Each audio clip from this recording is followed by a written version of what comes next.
संकेत दे रहे हैं, क्या वो संकेत सच्चाई में और नतीजों में तब्दील होते ही देखना महत्वपूर्ण रहेगा। तो ये स्क्रीन पहले आपको समझा देते हैं। एक तरफ जम्मू कश्मीर की 90 विधानसभा सीटों पर जो रुझान आएंगे वो हम आपको बताएंगे। दूसरी तरफ आप देखेंगे हरियाणा में भी, क्योंकि आज मतगणना का दिन है, तो 90 ही विधानसभा सीटें हैं। ऐसे में जैसे जैसे रुझान आने शुरू होंगे, क्योंकि वोट की गिनती अब शुरू हो गई है, तो तस्वीरें हम आपको दिखा रहे हैं। जम्मू कश्मीर के रविंद्र रैना किस तरीके से पूजा अर्चना करते हुए नजर आए हैं। तो सुरक्षा व्यवस्था भी चाक चौबंद है और इंतजार किया जा रहा है नतीजों का, क्योंकि दोनों ही राज्यों में जो चुनाव है अपने अपने लिहाज से बेहद ही खास समझा जा रहा है। जम्मू कश्मीर की अगर बात की जाए तो धारा 370 हटने के बाद पहली बार विधानसभा चुनाव हुए हैं। ऐसे में जम्मू कश्मीर की जो आवाम है उसने पहली बार ऐसा हुआ कि चुनाव का बहिष्कार नहीं किया है, बल्कि बड़ी तादाद में घरों से निकलकर मतदान किया है। ऐसे में जो उन्होंने आशा बांधी है और किसको लेकर विश्वास जताया है, आज उसका खुलासा हो जाएगा। इसी के साथ हरियाणा के दंगल की अगर बात करें तो हरियाणा में जिस तरीके के समीकरण बनते हुए नजर आ रहे हैं और जो संकेत फिलहाल एग्जिट पोल में नजर आ रहे हैं, उसके हिसाब से सभी प्रत्याशियों की और पार्टियों की धड़कनें कहीं ना कहीं बढ़ी हुई हैं। हालांकि हरियाणा में एक रवायत रही है, ऐसे में 2 साल के बाद जब सरकार चेंज होती है तो इस बार क्या भारतीय जनता पार्टी वो रवायत को तोड़ पाती है या फिर जो ये रिवाज लगातार रहा है वो ही कायम रहता है और कांग्रेस दोबारा से सत्ता हासिल करती है। बड़े सवाल कहीं ना कहीं गूंज रहे हैं, लेकिन आज हरियाणा के सत्ता की चाबी आखिर किसको मिलती है ये भी देखना महत्वपूर्ण रहेगा। कई मुख्य पार्टियां मैदान में, हालांकि बीजेपी और कांग्रेस के बीच नेक टू नेक फाइट समझी जा रही है, लेकिन चाहे जम्मू कश्मीर की बात करें या हरियाणा की बात करें, कई ऐसे गठबंधन हैं जो कि खेल बिगाड़ भी सकते हैं और जानकारों का भी फिलहाल यही मानना सामने आ रहा है। जम्मू कश्मीर की अगर बात करें तो नेशनल कॉन्फ्रेंस और कांग्रेस क्योंकि साथ में है, ऐसे में लगातार कांटे की टक्कर देते हुए वो भी नजर आ रहे हैं। और अगर जम्मू क्षेत्र की खास तौर से बात करें तो बीजेपी वहां पर अच्छा प्रदर्शन करती रही है और इस बार भी यही उम्मीद है, लेकिन अगर कश्मीर क्षेत्र की बात करें तो बीजेपी के लिए वहां पर मुसीबत खड़ी हो सकती है। हालांकि जिस तरीके से जीत का दावा दोनों ही पार्टियां कर रही हैं, देखना महत्वपूर्ण रहेगा किसके जीत के दावे जो है सच्चाई में तब्दील होते हैं। तो वहीं अगर हरियाणा की बात करें तो हरियाणा में जिस तरीके से दावपेच लगाए गए हैं, चाहे फिर पहलवानों का मुद्दा हो, किसानों का मुद्दा हो या फिर नौजवानों का मुद्दा हो, ये तीनों मुद्दे सबसे ज्यादा हरियाणा के विधानसभा चुनाव में गूंजते हुए नजर आए हैं। क्योंकि हरियाणा के लोकसभा चुनाव में हमने देखा जहां कांग्रेस ने बराबरी का मुकाबला कर दिया था, जहां एक तरफ मोदी लहर में लगातार 10 की 10 सीटें आई थी भारतीय जनता पार्टी की, लेकिन इस बार के लोकसभा चुनाव में मुकाबला बराबरी का हो गया था बीजेपी और कांग्रेस के बीच। और उसके बाद हुए विधानसभा चुनाव में कहीं ना कहीं एंटी इनकम्बेंसी इसीलिए समझी जा रही थी बीजेपी के लिए।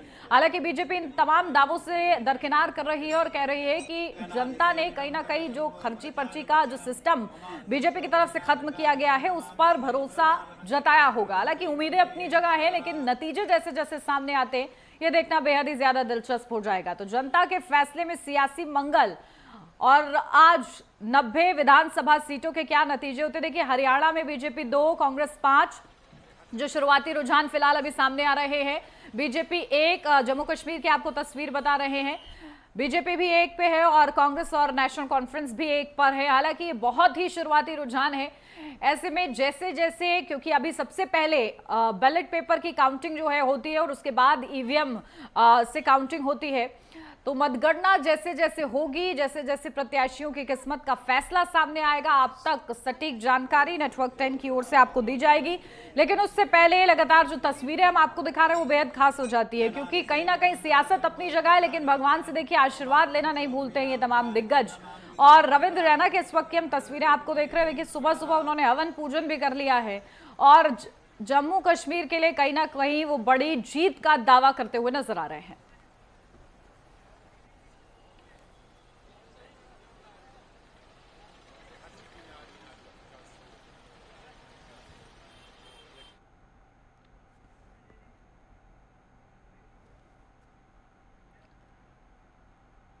तो देखिए आज इस खास और बड़े दिन पर हमारे साथ 2 खास मेहमान भी जुड़ गए हैं, सीधा आपको रूबरू करा देती हूँ। हमारे साथ captain I Singh Bhadauria BJP प्रवक्ता जुड़ गए हैं। कैप्टन आई सिंह जी, बहुत स्वागत आपका।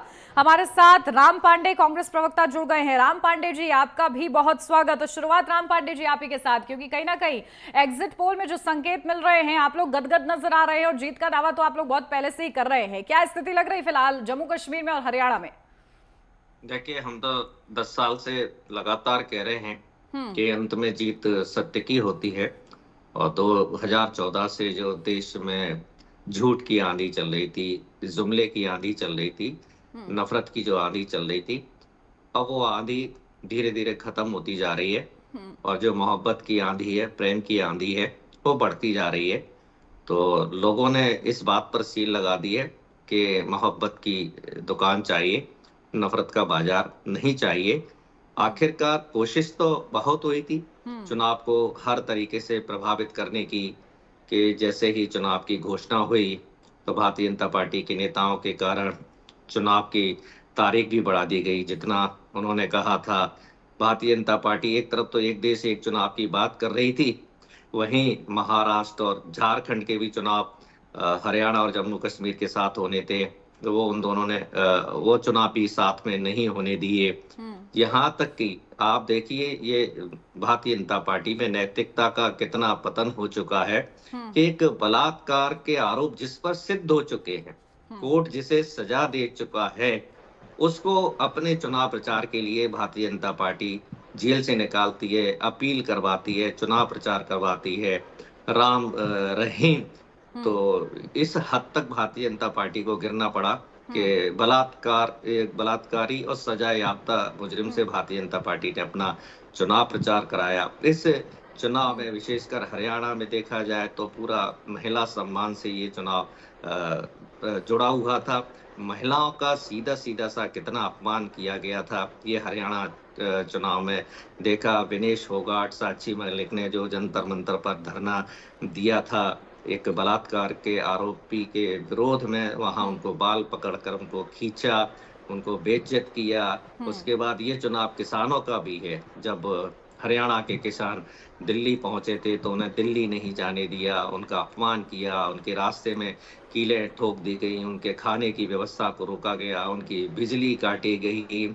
और हम वहाँ के चाहे जवान की बात करें या नौजवान की बात करें, सबसे ज़्यादा हमारे देश में हरियाणा के जो युवा हैं, वो आर्मी में जाते हैं। तो उनको जो आर्मी का जो उनका कार्यकाल था, फोर्स का जो कार्यकाल था, नेवी का जो कार्यकाल था, वो सारा घटाकर केवल 4 साल कर दिया गया। और उसके बाद यदि वो पाकिस्तान, बांग्लादेश, अफगानिस्तान किसी भी देश से लड़ते-लड़ते शहीद हो जाते हैं, तो उनको शहीद का दर्जा नहीं मिलेगा, ना ही उनको पेंशन मिलेगी, ना ही उनको कैंटीन की व्यवस्था मिलेगी। हर वर्ग के साथ इन्होंने धोखा दिया और ये भी जानते थे कि इन्होंने पूरी तरह से धोखा दिया है। इसलिए इन्होंने जो इनके सीएम थे खट्टर साहब, उनको 9.5 साल बाद हटा दिया गया और एक नए सीएम को लॉन्च किया गया, ठीक है। क्योंकि जो जी तो तो कुल इस मिलाकर, तरह से हाँ, कुल मिलाकर आप लोग काफी ज्यादा आश्वस्त नजर आ रहे हैं। ठीक है कैप्टन आई सिंह भदौरिया जी, आपको क्या स्थिति खासतौर से हरियाणा में लग रही है? क्या नौजवान, किसान और पहलवान आप लोग पर भारी पड़ेंगे? देखिए, हरियाणा में वहाँ की जनता बहुत समझदार है, बुद्धिजीवी है। और जिस तरह से उन्होंने हमारा 10 साल का शासनकाल देखा है कि क्या हमारे इंफ्रास्ट्रक्चर जो कांग्रेस शासन के इतने 65 साल में नहीं जो हुआ, वो हमने वहाँ 10 साल में करके दिखाया। ज्यादा से ज्यादा वहाँ कांग्रेस की सरकार रही और फिर भी कांग्रेस ने इतना कुछ वहाँ कर नहीं पाया। अभी जैसे अग्निवीर की बात कही, तो कांग्रेस ने अग्निवीर के ऊपर जो भ्रम फैलाया है, शायद अब जो है ना युवा लोग जान चुके हैं, चाहे हरियाणा के हो या देश में अन्य कोने से आते हो, कि अग्निवीर कितनी जो है ना युवाओं के लिए हितती है और देश के हित है और आर्मी का भी हित है। और सबसे बड़ी बात है कि अग्निवीर को आप सेना को आप नौकरी क्यों मानते हो? ये तो देश सेवा है, क्या इसको भी आपने राजनीति समझ लिया है?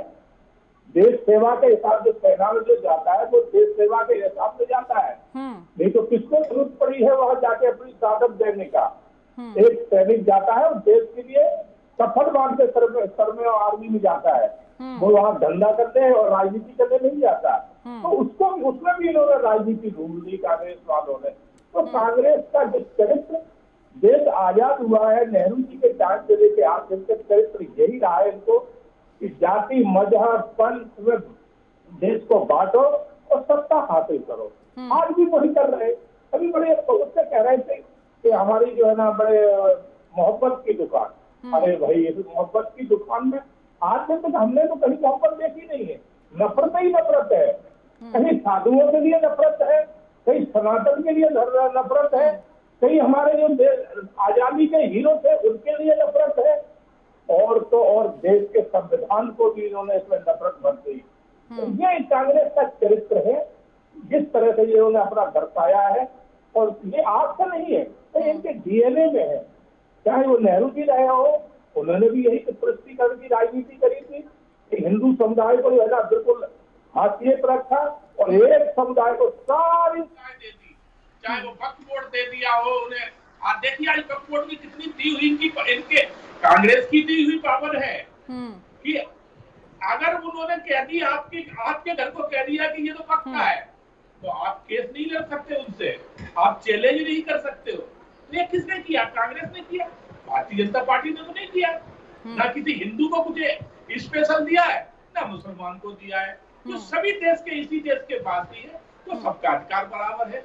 मगर इनकी निगाह में एक ही समुदाय ज्यादा है, जो आजादी से लेकर आज दिन तक। पिछले कार्यकाल में भी देखो, मनमोहन सिंह जी जब प्रधानमंत्री तो क्या कहा था इन्होंने कि जितने सरकारी संस्थान हैं इन पे पहला अधिकार मुस्लिम समाज का है। तो इनकी सोच नहीं बदली है नेहरू से लेकर आज दिन तक। तो मैं तो कहता हूं कि सोच बदलेगी भी कैसे, क्योंकि डीएनए तो वही है, डीएनए तो इनका दूसरा है ही नहीं।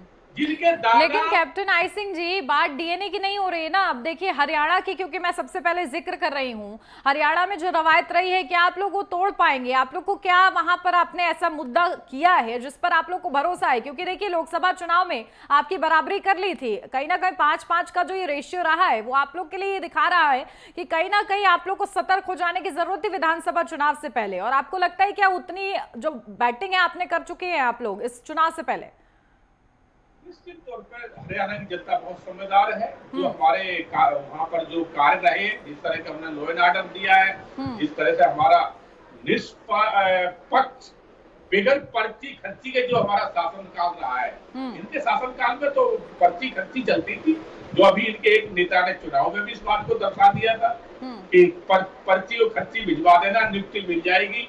हुड्डा जी से बात हो गई है। तो ये इनका चरित्र है। भारतीय जनता पार्टी में 10 साल के कार्यकाल में किसी एक ने नहीं कहा कि हमसे पर्ची और खर्ची ली गई है।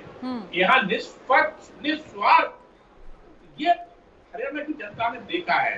क्योंकि ऐसी पहली सरकार है जिसके ऊपर 10 साल के अंदर कोई भ्रष्टाचार के आरोप नहीं लगे। बाकी इनके ऊपर तो नित्य नए भ्रष्टाचार लगते रहे। और भ्रष्टाचार की अगर जननी है तो कांग्रेस है। ठीक है, देखिए ना राम पांडे जी, आप लोग ने जिस तरीके से पहलवानों का मुद्दा उठाया और विनेश फोगाट को मैदान में भी उतार दिया है, क्योंकि आप लोगों ने कितना भरोसा आप लोग जता रहे हैं, क्योंकि कहीं ना कहीं ये समझा जा रहा है कि उनके कंधे पर रखकर बंदूक आप लोगों ने चलाई, इस तरीके के आरोप आप लोग पर लग रहे हैं। फिलहाल कितनी उम्मीदें आप लोग हरियाणा में बांधे बैठे हैं, और जो एग्जिट पोल का संकेत मिल रहा है वो भी फिलहाल आप लोग को खुश करने वाला ही है? देखिए, विनेश फोगाट पर सवाल उठाना कांग्रेस को लेकर, तो इसका मतलब ये है कि सीधा सीधा सा हम बलात्कारियों का समर्थन कर रहे हैं, ब्रजभूषण जैसे का समर्थन कर रहे हैं, जिस पर पॉस्को एक्ट भी लगा है, जो बच्चियों से बलात्कार का जो आरोप लगता है। और ये कह रहे थे कि हरियाणा में कानून व्यवस्था, आप बताइए कि हरियाणा की बहन जब एफआईआर कराने के लिए थाने में जाती है तो एफआईआर तक नहीं लिखी जाती है। कैसी कानून व्यवस्था? मतलब हरियाणा के किसी भी थाने में विनेश फोगाट तो लीड कर रही थी, कई महिला पहलवानों के साथ ब्रजभूषण के ऊपर यौन शोषण के आरोप हैं।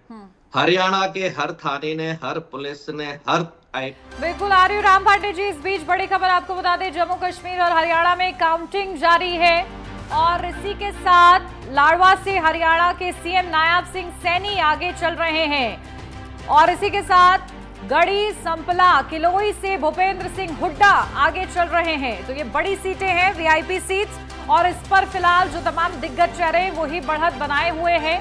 तो लाडवा से, क्योंकि हरियाणा के जो वर्तमान में मुख्यमंत्री नायब सिंह सैनी ने चुनाव लड़ा है और वो लगातार बढ़त के साथ आगे हैं, तो गढ़ी, संपला, किलोई से भूपेंद्र सिंह हुड्डा आगे चल रहे हैं, जो कि पूर्व मुख्यमंत्री भी रह चुके हैं।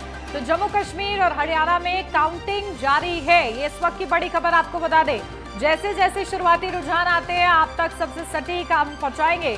लेकिन इस बीच जो वीआईपी सीट है हरियाणा की, खास तौर से उस पर जो नतीजे और फिलहाल अभी जो रुझान है वो शुरुआती आपको बता रहे हैं। लगातार जो दिग्गज सितारे हैं वो बढ़त के साथ अपना लगातार बढ़त बनाए हुए हैं। चाहे लाडवा सीट की बात कर रहे हैं क्योंकि हरियाणा के सीएम नायब सिंह सैनी वहां से चुनाव लड़े हैं, तो गढ़ी संपला खिलोई से भूपेंद्र सिंह हुड्डा आगे चल रहे हैं।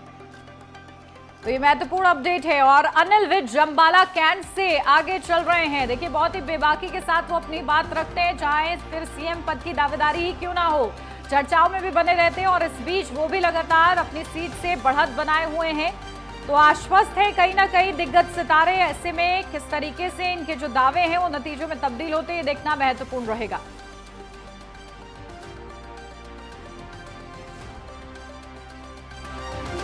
जम्मू कश्मीर और हरियाणा में फिलहाल काउंटिंग जारी है।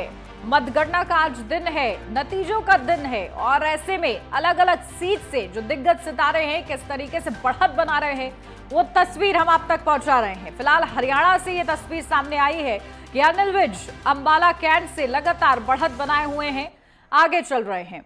तो लगातार हमारे साथ खास मेहमान भी बने हुए हैं, उन्हीं से जान लेते हैं। राम पांडे जी, देखिए जिस तरीके से चाहे फिर भूपेंद्र हुड्डा हो लगातार बढ़त बना रहे हैं और एक बड़ा चेहरा वो माने जाते हैं, और ऐसे में जो सियासी खींचतान कुमारी शैलजा के बीच हो या फिर रणदीप सुरजेवाला के बीच हो, ये जो सियासी खींचतान हुई है, क्या आपको लगता है इसने जरा सा भी प्रभाव डाला होगा? देखिए भारतीय जनता पार्टी की ये आदत है, कांग्रेस ही नहीं विपक्ष की कोई भी पार्टी हो उनमें फूट डालने का काम, चाहे वो किसी भी तरह का आरोप लगाया जाए, और बड़े से बड़े आरोप लगाते हैं, और जिन नेताओं को गालियां देते हैं, जिन नेताओं का डीएनए खराब बताते हैं, उनको फिर ये भारतीय जनता पार्टी ज्वाइन करवा देते हैं। अभी कुमारी शैलजा जी के बारे में कितना इन लोगों ने वहां भ्रम फैलाया। आखिरकार शैलजा जी को कहना पड़ा कि मैं जिस दिन दुनिया से जाऊंगी मैं कांग्रेस के तिरंगे में लिपट कर जाऊंगी, और मेरे पिताजी भी कांग्रेस के तिरंगे में लिपट कर गए। और इन्होंने एक दलित वाला भी आरोप लगाया था कि शैलजा जी का जो अपमान हो रहा है वो दलितों का अपमान हो रहा है, जबकि ये अपनी पार्टी के अशोक तंवर जी जो दलित नेता थे उनका अपमान कर रहे थे। तो अशोक तंवर जी इनकी पार्टी को छोड़कर कांग्रेस में आ गए। इन्होंने कहा कि ये नफरत डीएनए, अब बताइए इन्होंने नीतीश कुमार को, अमित शाह जी ने कहा था ना कि डीएनए खराब है और इनको हम कभी अपनी पार्टी में नहीं लेंगे, वो कहाँ आ गए? अजीत पवार का डीएनए खराब बताया था। देखिए यही तो सियासत है। ठीक है, हमारे साथ एक और खास मेहमान जुड़ गए हैं, गुडवेज यादव, वरिष्ठ पत्रकार है वो। गुडवेज जी, आपका भी बहुत स्वागत। और क्योंकि आप चर्चा में देरी से भले ही जुड़े हो, लेकिन आज का दिन बेहद ही ज्यादा महत्वपूर्ण है, और ऐसे में जो शुरुआती रुझान सामने आ रहे हैं वो यही दिखा रहे हैं, और जो एग्जिट पोल आई है वो कहीं ना कहीं कांग्रेस को खुश करने वाली है। फिलहाल हरियाणा का अगर मैं सबसे पहले जिक्र करूं तो क्या तस्वीर बनती हुई आपको नजर आ रही है? 60 से 62 सीटें लेकर सरकार बनाती नजर आ रही है। भारतीय जनता पार्टी 15 से 20 सीटों को सिमट जाएगी। ठीक है, गुडवेज यादव जी, आप एक बार प्लीज अपना जो ऑडियो है उसको अनम्यूट करके वापस से मतलब म्यूट है वो, उसको वापस से अनम्यूट कीजिए जरा। जी गुडवेज जी। जी, हरियाणा के रुझानों के हिसाब से भारतीय जनता पार्टी 15 से 20 सीटों के बीच सिमटती नजर आ रही है। कांग्रेस 60 से 62 सीटें लेकर स्पष्ट बहुमत से सरकार बनाएगी। ये तस्वीर फिलहाल आपको नजर आ रही है। किसान, जवान और पहलवान का मुद्दा ले डूबेगा। ठीक है, किसान, जवान और पहलवानों की जो अनदेखी की है इन्होंने, उस मुद्दे को लेकर इनका वोट परसेंट बहुत घटेगा।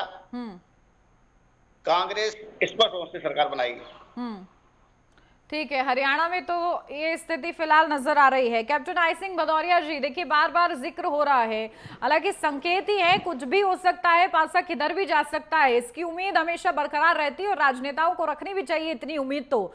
लेकिन आप लोगों ने जो काम किया, आपने कहा कि ये खर्ची पर्ची वाला जो सिस्टम है वो खत्म किया है, और दिग्गज सितारे क्योंकि वहां पर पहुंचे हैं, आप लोगों ने ऑफर भी दिया कुमारी शैलजा को, और जिस तरीके से आप लोगों ने कहा कि कांग्रेस दलितों का अपमान करती है, अब दलित चेहरा आपने क्योंकि मुख्यमंत्री बनाया बनाया है, क्या इन सब चीजों को अगर जोड़ भी दिया जाए तो आपको लगता है कुछ बड़ा परिवर्तन हो सकता है और ये जो रवायत रही है वो टूट जाएगी?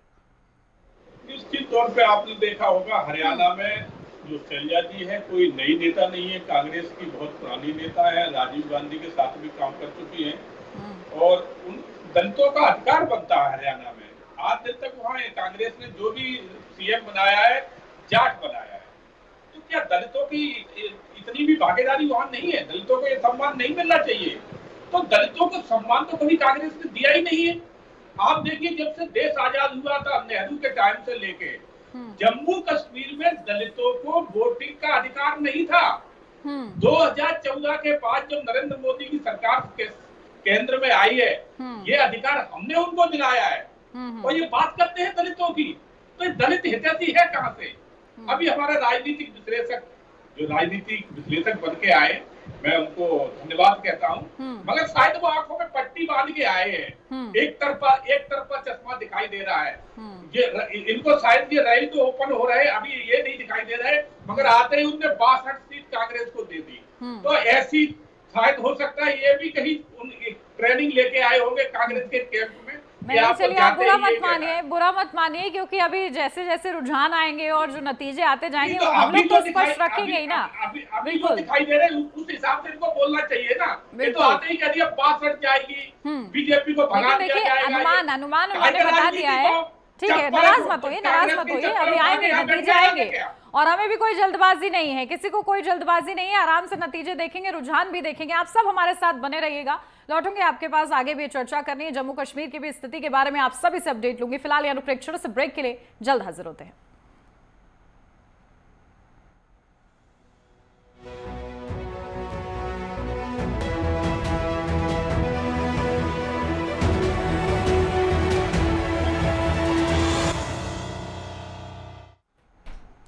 ब्रेक के बाद स्वागत है आपका। बढ़ते हैं आगे और आज बात हो रही है जनता के फैसले के बारे में, क्योंकि आज नतीजों का दिन है, चाहे फिर वो जम्मू कश्मीर की 90 विधानसभा सीटें हों या फिर हरियाणा की 90 विधानसभा सीटें हों। यहां पर दोनों ही जगह मुकाबला बेहद ही ज्यादा दिलचस्प बना हुआ है और शुरुआती रुझान भी देखिए सामने आने लगे हैं और जिस तरीके से एग्जिट पोल संकेत दे रहा था वो नतीजों में बदलता है या कुछ बड़ा होता है, ये देखना बेहद ही ज्यादा दिलचस्प रहेगा। हालांकि लगातार चर्चा कर रहे हैं कि किस तरीके से क्या समीकरण बैठे होंगे, फिलहाल कैसे नतीजे आ सकते हैं, किन किन मुद्दों का प्रभाव इस विधानसभा चुनाव में, चाहे फिर हरियाणा की बात हो या फिर जम्मू कश्मीर की बात हो, इन पर पड़ता हुआ नजर आया होगा। आज खास उसी पर चर्चा हो रही है, खास मेहमान भी लगातार हमारे साथ बने हुए हैं। सीधा रुख कर लेते हैं कैप्टन आई सिंह भदौरिया जी, तब आपकी बात पूरी नहीं हो पाई थी। हाँ, कितनी उम्मीदें देखिए आपको लग रही हैं, और अब थोड़े से जम्मू कश्मीर की भी बात करते हैं। हम लोगों ने हरियाणा का काफी ज्यादा जिक्र कर लिया, अब जम्मू कश्मीर की बात करते हैं। और जम्मू कश्मीर में क्योंकि धारा 370 हटने के बाद ये पहला विधानसभा चुनाव है और आप लोगों ने धारा 370 का जो ये मुद्दा है इसको लगातार हाइप दिया और कहीं ना कहीं वाकई बड़ा फैसला था। ऐसे में क्या आपको लगता है सिर्फ इसके बेसिस पर या फिर और भी आप कोई मुद्दा ऐसा सोच रहे हैं जो आपके फेवरेबल हो सकता है जम्मू कश्मीर में? निश्चित तौर पर जम्मू कश्मीर में सिर्फ 3 परिवारों ने वहां कब्जा कर रखा था। आम जनता को, आम मुस्लिम को वहां कोई सुविधा नहीं थी जिस धारा 370 की वजह से। 3 परिवार, सिर्फ एक अब्दुल्ला परिवार, एक कांग्रेस परिवार, एक मुफ्ती परिवार, इन्होंने कब्जा कर रखा था। मूलभूत सुविधाएं आम जनता तक नहीं जा रही थी। तो मैंने ज्यादा से ज्यादा आर्मी में रहते हुए जम्मू कश्मीर में सर्विस की है, तो वहाँ की पूरी भूगोलिक रेखा है वो हमसे बड़ी अच्छी तरह वाकिफ है। मैंने ऐसे ऐसे घर वहाँ देखे जो लाइट जानते ही नहीं थे क्या चीज होती है, रोड यही नहीं जानते थे कि रोड भी कोई बनती है। आज वहाँ अगर सिंगल भी घर है तो हमने वहाँ पर लाइट पहुंचाई है, नल से जल पहुंचाया है, रोडें उनके घर तक बना के दी है। तो ये हमने करके दिखाया है। तो ये जो है ना 70 साल में ना कांग्रेस कर पाई ना इनके सहयोगी जो पार्टियां थी वो कर पाई। तो ये चीज वहां जम्मू कश्मीर की जनता ने देखा है। हाँ, जरूर है जो कट्टरवादी है, जैसे अभी हमारे राजनीतिक विश्लेषक आए थे, उनकी शायद आंख कमजोर होगी, मैं तो यही कहूंगा कि निगाह कमजोर है। उन्होंने रैली जो सामने आ रहे उनको ना देख के आते ही 62 कांग्रेस को दे दी। तो इस तरह के लोग और भी हैं, वो बस आते ही अपना ओपिनियन दे देते हैं, मगर सामने क्या है वो नहीं देखेंगे। अभी देखिए आप, एक जगह हमें 14 दिखाई दे रहा है और यहाँ पर 21 दिखाई दे रहा है, मगर इन्होंने इनको नजरअंदाज कर दिया। आते ही कांग्रेस को भाषण दे दिया। अरे भैया काय की राजनीति कहो, कांग्रेस के प्रवक्ता बन जाओ ना, प्रवक्ता बन के बैठो। जब आपको यही इस तरह की बात करना, राजनीतिक विश्लेषक का मतलब समझते हो आप क्या होता है? बिल्कुल एक एक चीज का विश्लेषण करना, उसको क्लियर चलिए कैप्टन आई सिंह भदौरिया जी, ना कि किसी एक का पक्ष लेना। ठीक है अगर बीजेपी गलत है तो उसको भी कहिए, और कांग्रेस गलत है उसको भी कहिए, मगर आप चश्मा लगा के कांग्रेस के आओगे और राजनीति प्रवक्ता बन के बैठोगे। चलिए ठीक है, दिल पर लग गई आपकी ये बात, लगता है मैं पूछूंगी। दिल पर नहीं लग गई, जैसे आते उन्होंने गुडविल तो नहीं देखा, रैंक देख के बताते। अगर यहाँ रैंक शो हो रहा था और फिर ये कहते, बिल्कुल बुराई बात। ये रैंक तो हम इनसे आगे चल रहे हैं और इन्होंने हमें आगे एकदम पीछे फेंक दिया उठा के। तो सोच पता चलती है ना कि किस सोच को लेके बैठे हैं। ठीक है, लेकिन जम्मू कश्मीर में उम्मीदों का जवाब नहीं दिया आपने कि जम्मू कश्मीर में धारा 370 और इसी के साथ जो काम आपने किए हैं, आपको लग रहा है जम्मू कश्मीर की जो आवाम है वो इस बार जो आशा बांध कर अपने घरों से इतनी बड़ी तादाद में मतदान हुआ है वो आपके फेवर में हुआ होगा?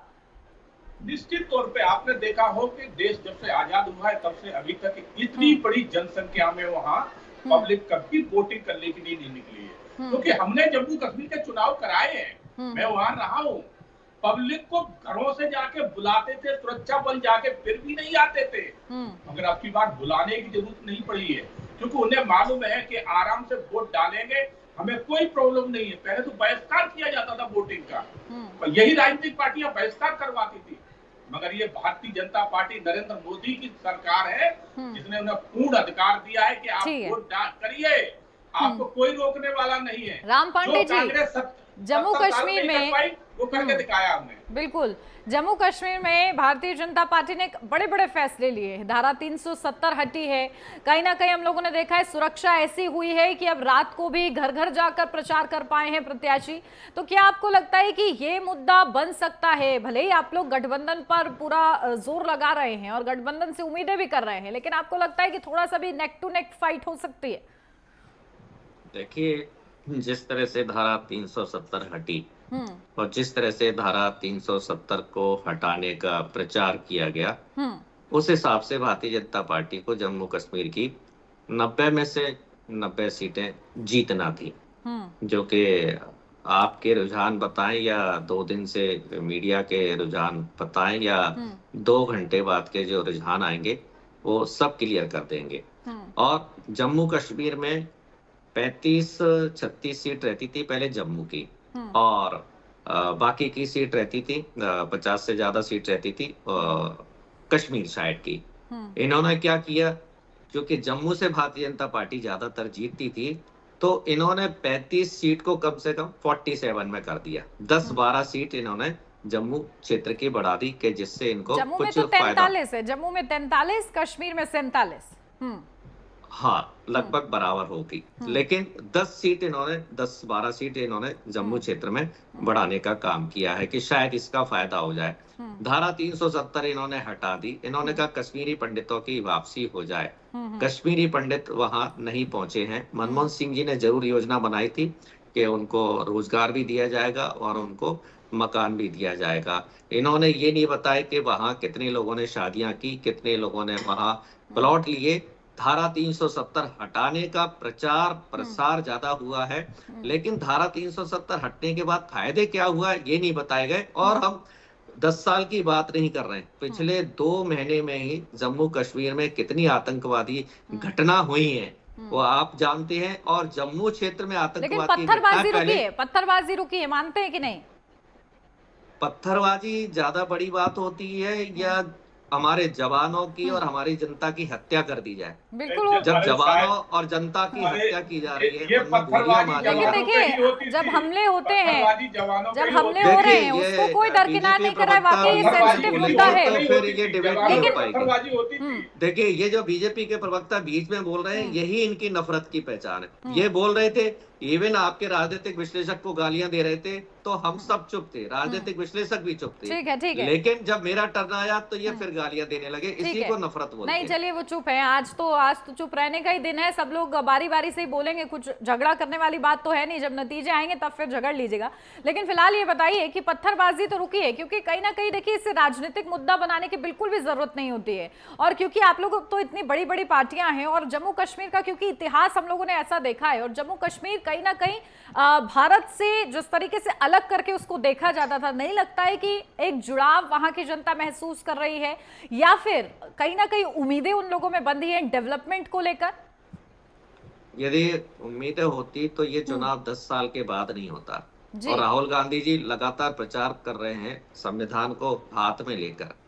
यदि ये संविधान को मानते तो ये चुनाव आज से 5 साल पहले होना चाहिए था। ये चुनाव हो क्यों रहा है? क्योंकि सुप्रीम कोर्ट ने कहा है कि ये संविधान का अपमान हो रहा है, आप चुनाव कराइए।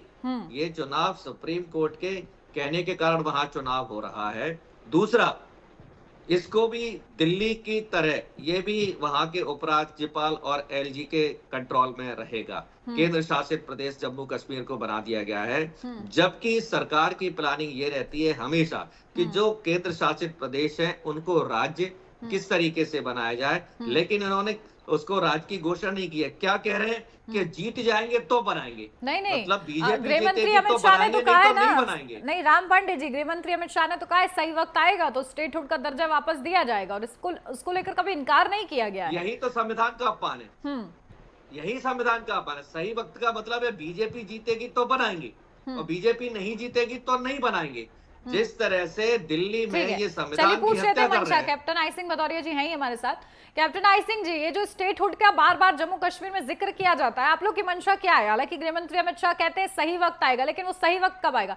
आऊंगी इस सवाल का जवाब लूंगी, लेकिन इस बीच बड़ी खबर, जम्मू कश्मीर और हरियाणा में काउंटिंग जारी है। आज मतगणना का दिन है, और ऐसे में हरियाणा के रुझानों में कांग्रेस को बहुमत मिला है। ये बड़ी खबर आपको बता दें, बीजेपी हरियाणा में कांग्रेस से पिछड़ी है। ये बड़ी खबर इस वक्त की हम आपको बता रहे हैं। रुझानों में 46 सीटों पर कांग्रेस आगे, और इसी के साथ जम्मू कश्मीर और हरियाणा में काउंटिंग जारी है। लेकिन फिलहाल हरियाणा का अगर जिक्र करें तो एक टेंशन वाली बात बीजेपी के लिए है, क्योंकि कांग्रेस 46 सीटों पर आगे है, यानी कि कहीं ना कहीं बहुमत का आंकड़ा छू चुकी है। तो बीजेपी हरियाणा में कांग्रेस से पिछड़ी हुई फिलहाल नजर आई है, और रुझानों में 46 सीटों पर कांग्रेस आगे है, यानी कि बहुमत का देखिए वो आंकड़ा छू लिया है। तो जम्मू कश्मीर और हरियाणा में फिलहाल मतगणना का दिन, लेकिन इस बीच जो सबसे पहले हरियाणा के रुझान सामने आए हैं वो इशारा कर रहे हैं कि कांग्रेस को बहुमत मिला है, और बीजेपी हरियाणा में कांग्रेस से पिछड़ी है। ये बड़ी तस्वीर सामने आई है हरियाणा में।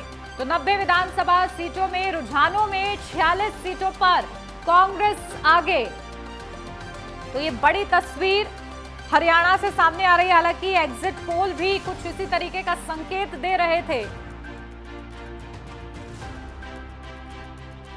तो लगातार हमारे साथ मेहमान जुड़े भी हुए हैं। कैप्टन आई सिंह जी, इससे पहले कि मैं स्टेटहुड का जिक्र करूं, ये जो रुझान सामने आ रहे हैं हरियाणा में खास तौर से, ये चिंता का विषय हो सकते हैं, और ऐसे में आप लोग क्या सोच रहे हैं इसको लेकर? अगर कुछ भी नतीजे ऐसे बिगड़ते हैं आपके फेवर में नहीं आ रहे हैं, तो आप क्या समझ रहे हैं, क्या किसकी जिम्मेदारी होगी? क्या समझेंगे, क्या कहां डिफॉल्ट रहा? देखिए, ये अभी जो शुरुआती रुझान है, और ये जहां तक है अभी मेरा ख्याल है कि कुल जो पेटियां हैं, मत पेटियां शायद वो नहीं खुली है, बैलेट पेपर की काउंटिंग हो रही है। तो बैलेट पेपर में होता है जब पेटियां खुलेंगी रुझान, उसके बाद सही आना शुरू होगा। तो शुरुआती रुझान में कोई भी आगे, कोई भी, अभी जैसे हम आगे चल रहे थे, अभी हमें आगे दिखाई दे रहे थे, ये पीछे चल रहे थे। तो ये बैलेट पेपर की जब तक गिनती होगी तब तक ये इसी तरह का रहेगा। तो अभी ये शुरुआती रुझान है, इसमें कुछ नहीं कह सकते।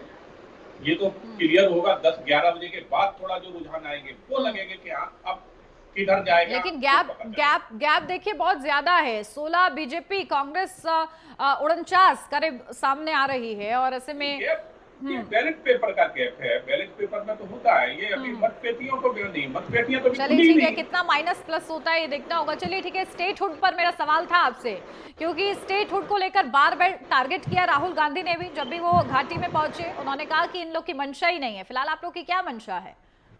बिल्कुल। तो हमारे गृह मंत्री जी ने जो कहा है, अमित शाह जी ने, कि समय अनुसार जो भी उचित होगा बिल्कुल उसके ऊपर डिसीजन लिया जाएगा। तो सत्य है, हमने हर काम जो है ना समय अनुसार किया है। हमने कहा था कि धारा 370 हटाएंगे और हटा दी। ये 70 साल में कहते रहे। कांग्रेस तो ये कहती थी कि घिसते घिसते घिस जाएगी, तो ये घिसने के मूड में बने रहे, मगर हम ये आए और हमने तुरंत हटा दिया उसको। तो इसी है, भारतीय जनता पार्टी जो कहती है वो करती है। ये कहते हैं, वो करते नहीं है। इन्होंने जैसे लोकसभा चुनाव में आम जनता के सामने कहा था कि बीजेपी आ गई तो संविधान बदल देगी। अरे हमारे पास तो 10 साल का कार्यकाल रहा था, पूर्ण बहुमत की सरकार रही। हमने तो संविधान का पूरा सम्मान के साथ उसका जो है ना सम्मान किया। अपमान तो ये लोग करने वाले हैं। क्या ये भूल गए जो इमरजेंसी इन्हीं के कार्यकाल में लगाई गई थी? सिखों का नरसार इन्हीं के कार्यकाल में हुआ था। हमारे कार्यकाल में तो ऐसा कभी नहीं हुआ। जम्मू कश्मीर में सेना के ऊपर पत्थरबाजी होती थी, आम पब्लिक पर नहीं होती थी, सेना के ऊपर पत्थरबाजी होती थी। इन्हीं के कार्यकाल में होती थी, हमारे कार्यकाल में तो नहीं हो रही। तो संविधान का अपमान तो इन लोगों ने किया है। हमने संविधान का हरदम सम्मान किया है और आगे करते रहेंगे, क्योंकि हम अनुशासित लोग हैं। हम इस देश को राष्ट्रवाद को लेके चलने वाले, इनके अंदर राष्ट्रवाद कहीं है? आज दिन तक आपने कभी राहुल गांधी के मुंह से सुना हो कि राष्ट्रवाद की बात करते हो? कभी वो वंदे मातरम कहते हो, राष्ट्र गान कभी गाया हो, या उन्होंने कभी जय श्री राम बोला हो? एक बार भी कह दो कि ये शब्द उन्होंने दोहराए हो? कभी नहीं दोहराए। तो उनके अंदर राष्ट्रवाद है ही नहीं। लेकिन वो तो हाथ में संविधान लेकर चलते हैं, हाथ में संविधान उनके रहता है, रैलियां करते हैं, संबोधित करते हैं, हाथ में संविधान रहता है उनके। यही तो दुख की बात है कि संविधान लेके चलते हैं, मगर पढ़ते नहीं है उसको कि अंदर इसमें क्या लिखा है। अगर वो पढ़ते तो अपने देश की बदनामी विदेशी धरती पे नहीं करते। जाके कहते थे कि भारत में संविधान नहीं है, पेट्रोल छिड़का हुआ है, माचिस लगाने की जरूरत है। इस तरह की बातें भारत की धरती छोड़ के विदेशी धरती पे नहीं करते। तो रहा ये कांग्रेस का चरित्र है। देखिए, देश को तोड़। ठीक है, आ रही हूँ कैप्टन आई सिंह जी। देखिए, फिलहाल जो आंकड़े ये हरियाणा के सामने आ रहे हैं, वो एनडीए 15 और इंडिया 48, अदर को 4 सीटें मिलती हुई नजर आ रही है। ये तस्वीर फिलहाल आपके सामने है, किस तरीके से एनडीए 15 और इंडिया गठबंधन 48। तो ये तस्वीर फिलहाल बनती हुई नजर आ रही है। लगातार मतगणना की प्रक्रिया चल रही है।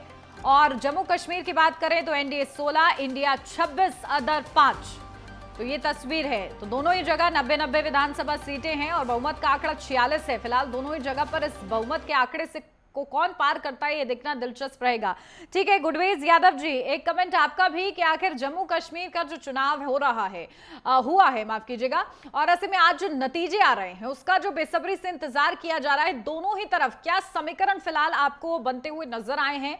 दोनों ही पार्टी का मैं जिक्र कर रही हूँ। देखिए, केंद्रीय नेतृत्व को अवगत कराता है और फिर निर्णय लिया जाता है। इस वक्त हमारे साथ बातचीत करने के लिए तो देखिए, लगातार जो तमाम दिग्गज सितारे हैं, पवन खेड़ा, लगातार जीत का दावा कहीं ना कहीं कर रहे हैं और ऐसे में आश्वस्त सभी दिग्गज नेता बैठे हुए हैं। गुडवेज यादव जी, जल्दी से जम्मू कश्मीर, कृपा करके आंकड़े मत बताइएगा। पिछली बार आपने नाराज कर दिया कैप्टन आई सिंह भदौरिया जी को एकदम 65 का आंकड़ा देकर। रुझान बताइए, समीकरण बताइए, आंकड़ा मत बताइए। बीजेपी की सबसे बड़ी कमजोरी है कि उनका रिजर्व निगरानी सिस्टम बहुत कमजोर है। उनके नेता क्या क्या कुल खिलाती है देखते ही नहीं है, उसी का इन्हें हो रहा है। कश्मीर में बीजेपी, जम्मू में, अरे सर, आप चिंगारी लगाने का काम कर रहे हैं। आज चिंगारी लगाने का काम कर रहे हैं। वरिष्ठ पत्रकार के तौर पर आपको बुलाया है, थोड़ा सा बताइए जम्मू कश्मीर में क्या समीकरण फिलहाल आपको बनते हुए नजर आ रहे हैं? क्योंकि जम्मू में स्थिति मजबूत बीजेपी की नजर आ रही है, लेकिन नेशनल कॉन्फ्रेंस और कांग्रेस क्योंकि साथ में है और जिस तरीके से प्रदर्शन कर रहे हैं, जो एग्जिट पोल का संकेत है वो स्पष्ट नजर आ रहा है कि कहीं ना कहीं बढ़त के साथ आगे है। कौन सा मुद्दा आपको लग रहा है किसके फेवर में है, कौन सा मुद्दा ऐसा लग रहा है किसके अनफेवरेबल है? बताइए गुडवेज जी। धारा 370 हटने का फायदा जम्मू रीजन में बीजेपी को मिल रहा है। सबसे बड़ा फायदा उसे ये हुआ है, मतलब उस हिंसा रहित इलेक्शन कराए हैं, पत्थरबाजी बंद हुई है और वोटों का बहिष्कार नहीं हुआ है। ये सबसे बड़ी बीजेपी की उपलब्धि है। लेकिन ये अपने नेताओं पे कंट्रोल कर ले तो बीजेपी बेटर कर सकती थी। बिल्कुल, देखिए ये तो संभावना हमेशा ही रहती है कि अगर नेता एकदम बेहतर काम करें तो कहीं ना कहीं उसका असर तो मिलता ही है, और खास तौर से विधायकी के चुनाव में तो बिल्कुल।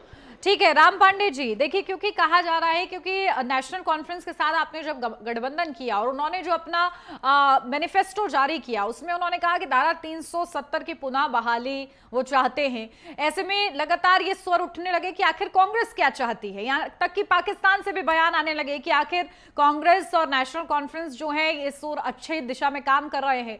ऐसा क्यों हो रहा है? ये जो एक नैरेटिव सेट करने का प्रयास हो रहा है, आपको लगता है कि ये थोड़ा सा भी प्रभाव डाल सकता है आप लोग के खिलाफ?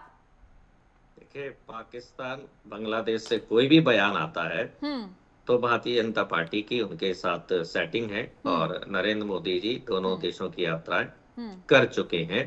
तो पाकिस्तान, बांग्लादेश, अब अफगानिस्तान, राम पांडे जी आप ये कह रहे हैं कि मतलब यात्रा कर ली तो मामला सेट है?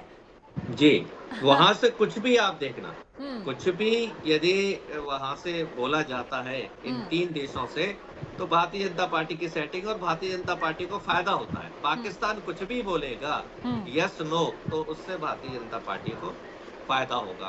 अब हम इतना ताकतवर समझ रहे हैं आप भारतीय जनता पार्टी को, हाँ, कि दूसरे मुल्क में भी जाकर अपनी सेटिंग बैठा के आ रहे हैं? नहीं, ताकतवर नहीं, इसको खुराफात बोलते हैं। ठीक है, इसको खुराफात के लिए भी सर बोलते हैं। ताकत तो चाहिए ही। देखिए अब आप जब कह रहे हैं कि वहां सेटिंग कर रहे हैं, गठजोड़ कर रहे हैं, तो नहीं, अब ताकत तो गब्बर सिंह और रावण में भी थी, कंस में भी थी। ठीक है, तो वो और राम में भी थी। तो राम की ताकत अलग थी, रावण की ताकत अलग थी। ताकत में भी अंतर हो जाता है। जैसे नरेंद्र मोदी जी की ताकत है नफरत के साथ जीतना, और राहुल गांधी की ताकत है मोहब्बत के साथ जीतना।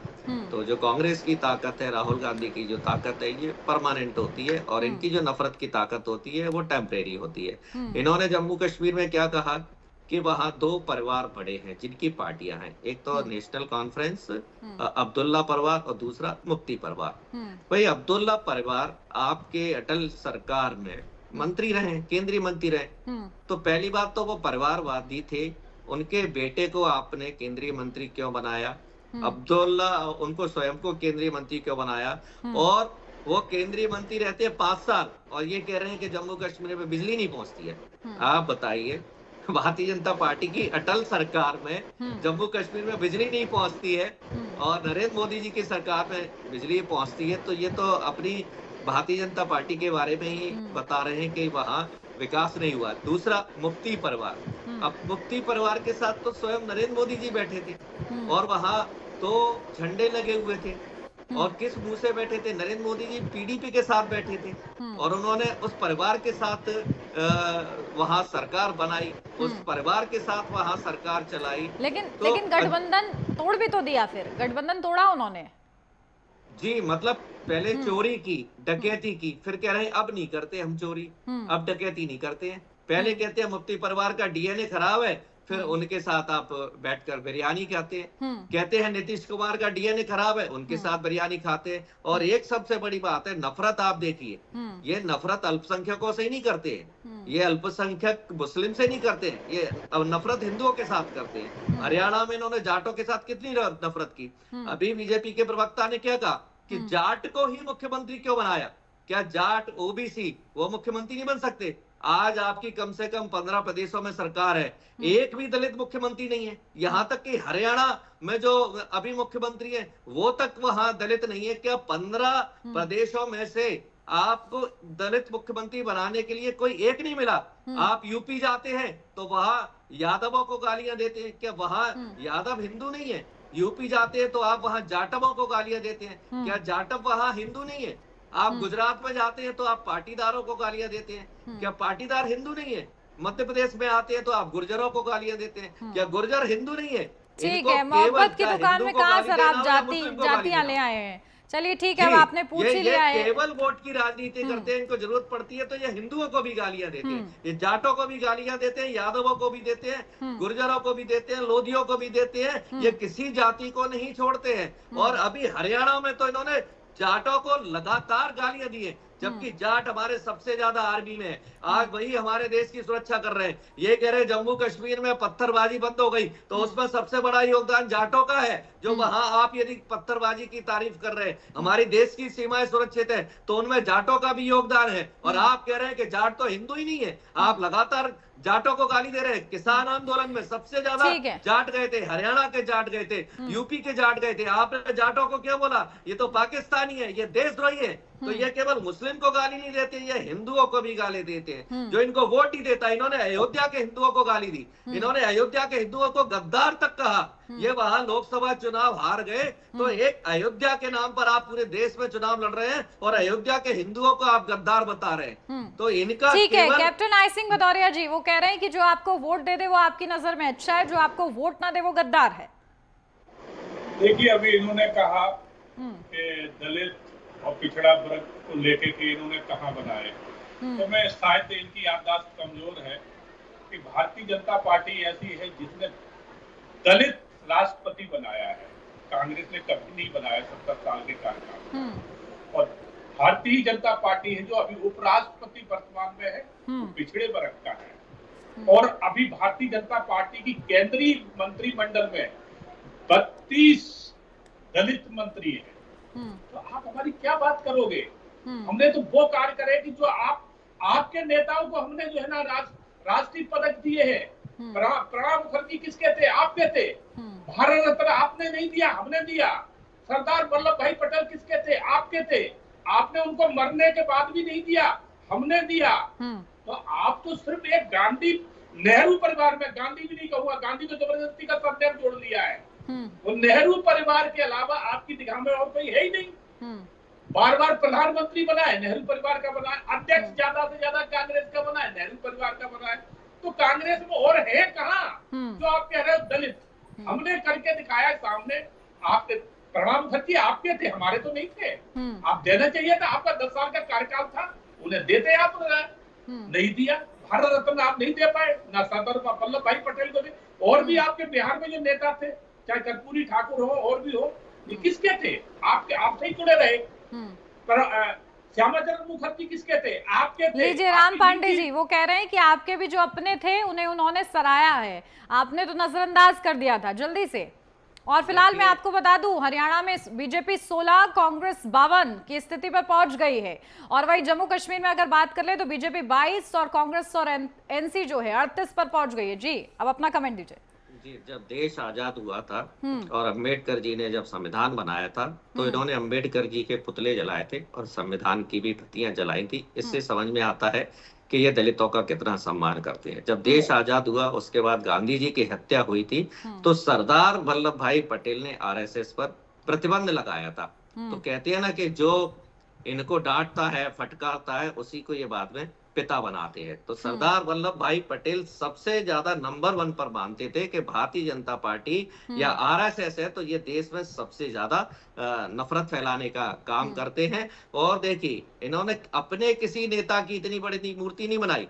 श्यामा प्रसाद मुखर्जी, दीनदयाल उपाध्याय, सावरकर, हेडगेवर, जिन्होंने इनको आगे बढ़ाया, उनकी विश्व से सबसे बड़ी प्रतिमा नहीं बनाई। किसकी बनाई है सबसे बड़ी प्रतिमा? कांग्रेस नेता की बनाई है। इन्होंने भारत रत्न किसको दिया? कांग्रेस नेता नरसिम्हा राव पवार को। और जब नरसिम्हा राव की पवार की सरकार थी, उन पर इन्होंने इतने आरोप लगाए कि सबसे यदि भ्रष्ट प्रधानमंत्री कोई है तो नरसिम्हा राव जी है, और नरसिम्हा राव को इन्होंने भारत रत्न दे दिया। प्रणब मुखर्जी पर इन्होंने आरोप लगाया कि सबसे कोई भ्रष्ट नेता है तो प्रणब मुखर्जी है, इन्होंने प्रणब मुखर्जी को भारत अब इतना पीछे चले जाइएगा आप लोग कि देखिए आज क्योंकि आगे की बात करनी है तो आप लोग पीछे ही जाए जा रहे हैं। अभी बताइए, ये जो 2 चुनाव आ रहे हैं, अभी भी महाराष्ट्र, दिल्ली में कुछ ही दिनों बाद, महीनों बाद विधानसभा चुनाव हो जाएंगे, तो कहीं ना कहीं दिशा तय करेगा ये दोनों ही राज्यों का चुनाव। इस पर जरा थोड़ी टिप्पणी कीजिए। देखिए, यदि दोनों चुनाव में जैसा कि संभावनाएं व्यक्त की जा रही है, मैं कह दूंगा कि दोनों जगह कांग्रेस जीत रही है तो बीजेपी नेता नाराज हो जाएंगे, वो मैं रुझान आने के बाद ही कहूंगा। तो जो दोनों जगह कांग्रेस जीतती है, इंडिया गठबंधन जीतता है, तो इसका मतलब ये है कि हम सबको बोलने की आजादी रहेगी, मीडिया को भी रहेगी, राजनीतिक विश्लेषक को भी रहेगी और विपक्ष को भी रहेगी। यदि जहां भारतीय जनता पार्टी जीत जाएगी जहां भी जीतेगी देश में प्रदेश में, तो आपके जो बोलने की अधिकार है, जो हमारे संविधान के अधिकार है, स्वतंत्रता के अधिकार हैं, समानता के अधिकार लीजिए, है, वो अभी खत्म बराबर होते से जाएंगे। मैंने आपको मौका दिया और आप कह रहे हैं कि अभी अधिकार नहीं है हम लोग के पास। चलिए ठीक है, ठीक है, ठीक है, आप लोग उम्मीद बांधे रहिए, क्योंकि जैसे जैसे नतीजे रुझानों के जो रुझान है फिलहाल वो नतीजों में तब्दील होते हैं, देखना बेहद ही ज्यादा महत्वपूर्ण रहेगा। फिलहाल यहाँ रुक एक छोटे से ब्रेक के लिए, जल्द हाजिर होते हैं।